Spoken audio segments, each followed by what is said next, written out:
ഈ ഒരു വാർത്ത കാണുമ്പോൾ ശരിക്കും നമുക്ക് രണ്ട് രീതിയിൽ ഇതിനെ അപ്രോച്ച് ചെയ്യാം. ഒന്ന്, റഷ്യയിൽ നിന്ന് എണ്ണ വാങ്ങിക്കഴിഞ്ഞാൽ ഓക്കെ, നമ്മൾ ഇന്ത്യയിൽ ഇപ്പോൾ ഈ യുദ്ധം കാര്യങ്ങളൊക്കെ നടക്കുന്ന സമയത്ത് നമുക്ക് ഈ എണ്ണയുടെ റേറ്റ് കൂടാതെ കൺട്രോൾ ചെയ്യാൻ പറ്റും. അതേപോലെ കൂടുതൽ സ്റ്റോക്ക് ചെയ്യാനും കാര്യങ്ങൾക്കൊക്കെ പറ്റും. അതതിൻ്റെ ഒരു വശം.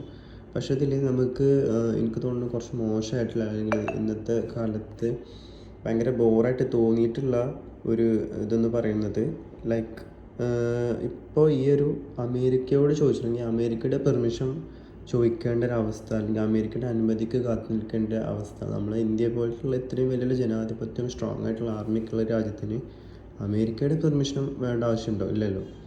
അപ്പോൾ നമ്മൾ അമേരിക്കയുമായിട്ടുള്ള ചില ഡീലിങ്സിൽ, അല്ലെങ്കിൽ ഇപ്പോഴത്തെ ഒരു സർക്കാരുമായിട്ടുള്ള ചില പ്രോബ്ലംസിൻ്റെ പേരിലാണ് ഇപ്പോൾ ഇത് നമുക്ക് ആവശ്യം വരുന്നത്. റഷ്യയിൽ നിന്ന് എണ്ണ വാങ്ങാൻ ഇന്ത്യൻ കമ്പനിക്ക് അനുമതി അമേരിക്ക നൽകുക എന്ന് പറയുമ്പോൾ ശരിക്കും അതിൻ്റെ ആവശ്യമില്ല. നമുക്ക് നമ്മുടേതായിട്ടുള്ള ഒരുപാട് റൂൾസും കാര്യങ്ങളൊക്കെ ഉണ്ടല്ലേ. അവരായിട്ട് കരാറുണ്ടെങ്കിൽ ഓക്കെ, അവർ എണ്ണ തരുമ്പോൾ വാങ്ങിക്കുക, അത്ര തന്നെ അവർക്ക് തരാൻ പറ്റുന്നില്ലെങ്കിൽ ഓക്കെ.